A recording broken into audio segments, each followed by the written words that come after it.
Film की शुरुआत एक न्यूज़पेपर के हेडलाइन से होती है, जहां इंडिया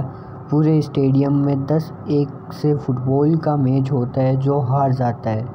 इंडिया की हार के बाद एक खेल कमेटी का आयोजन होता है जिसमें मैच हारने का रीज़न पूछा जाता है। तो रहीम सर बताते हैं कि हम इस वजह से हारे क्योंकि ज़्यादातर बंदे हर कहीं पे खेलने लायक नहीं थे। मुझे इस प्रकार के बंदे चाहिए जो कहीं पे भी खेल सके, इसलिए मैं अब से खुद की एक टीम बनाऊंगा जो वर्ल्ड कप जीतेगी और जीत के ही दिखाएगी और इंडिया का नाम रोशन करेगी। लेकिन कई एग्री थे, कई नहीं थे, लेकिन फिर ये बात डन हो गई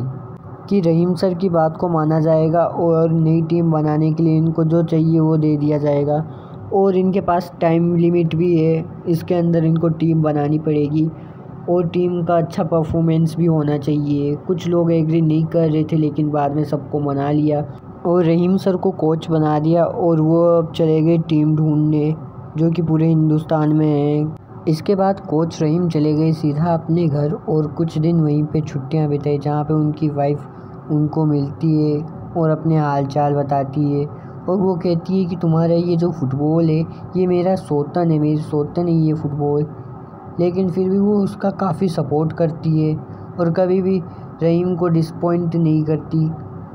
छुट्टियां बिताने के बाद रहीम सर चले गए पूरे इंडिया में घूमने और टीम ढूंढने, और जहाँ पे उनको टीम मिली जो बंदे अच्छे खेलते थे उनको अपनी टीम में रख लिया और इसमें एक ही बंगाल का आदमी रखा गया था, जिससे कमेटी मेंबर्स थे वो काफ़ी डिसपॉइंट थे और नाराज़ थे क्योंकि बंगाल के अच्छे प्लेयर्स को छोड़कर ऐसे ही गली नुक्कड़ के प्लेयर्स को रख लेना अपनी टीम में, जिससे वो काफ़ी नाराज़ हुए। और बंगाल का सिर्फ एक ही मेंबर था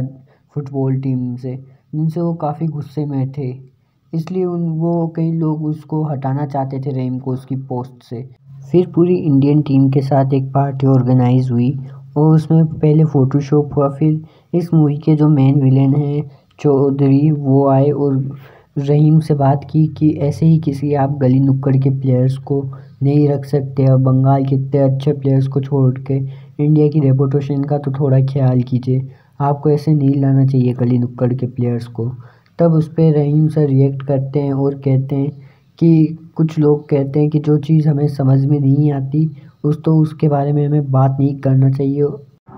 फिर हमें इंडिया के जो मैचेस होते हैं फुटबॉल के वो दिखाए जाते हैं, जहाँ पे इंडिया कभी मैच जीत जाती है तो कभी हार जाती है और इसी तरीके से 5-6 साल तक यही चलता रहता है और इंडिया के जो परफॉर्मेंस है उसमें काफ़ी इम्प्रूवमेंट होता है। इसी बीच रहीम सर है जो नए नए प्लेयर्स को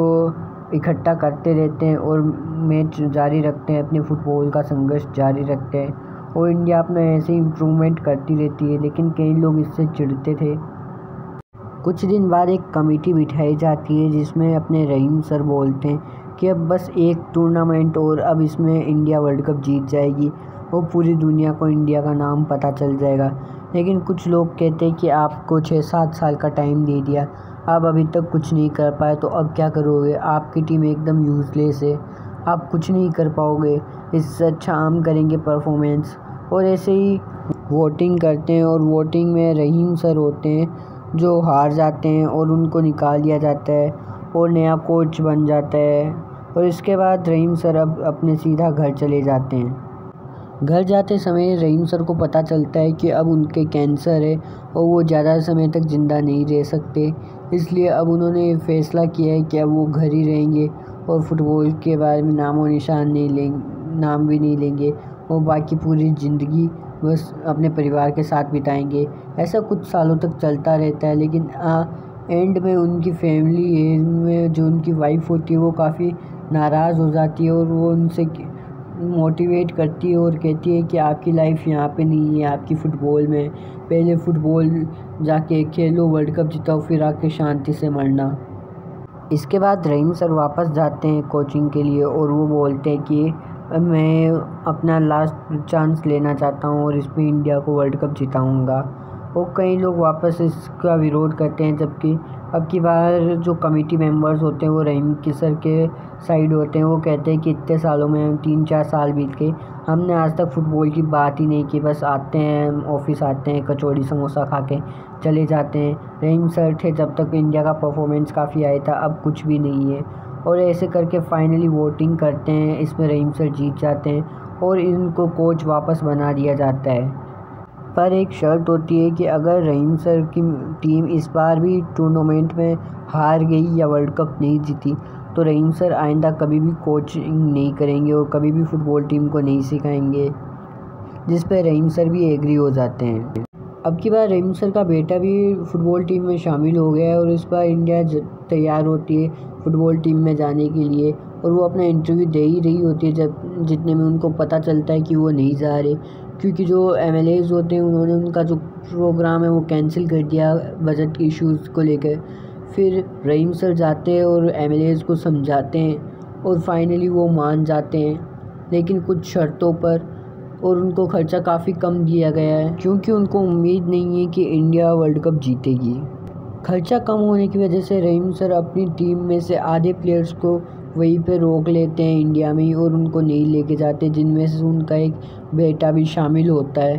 अब पहला फुटबॉल मैच शुरू होता है जहाँ पे इंडिया का सामना करती है साउथ कोरिया, जिसमें साउथ कोरिया काफ़ी अच्छा परफॉर्मेंस कर रही होती है और इंडिया काफ़ी कमज़ोर परफॉर्मेंस कर रही होती है, जिसकी वजह से इंडिया का जो कॉन्फिडेंस था काफ़ी लो हो गया। लेकिन वो करते रहते हैं कोशिश और करते रहते हैं, और एक टाइम ऐसा आता है जहाँ पे इंडिया काफ़ी डिसपॉइंट हो जाती है और आखिरकार वो इंडिया की पूरी जो टीम है वो मैच हार जाती है, पहला ही मैच, जिससे रहीम सर के जो हेटर्स होते हैं वो काफ़ी खुश होते हैं और वो उसको चिढ़ाते हैं, काफ़ी चिढ़ाते हैं। अब इंडिया का पहला ही मैच हार जाने की वजह से सभी काफ़ी दुखी होते हैं और रहीम सर आके अपने प्लेयर्स को जो है कि समझाते हैं और कुछ मोटिवेशनल स्पीच देते हैं, जिसकी वजह से उनकी जो टीम प्लेयर्स है उनमें थोड़ा कॉन्फिडेंस आता है और वो फिर अपने वापस प्रैक्टिस जारी रखते हैं। और फिर वापस इंडिया के जो टूर्नामेंट होते हैं वो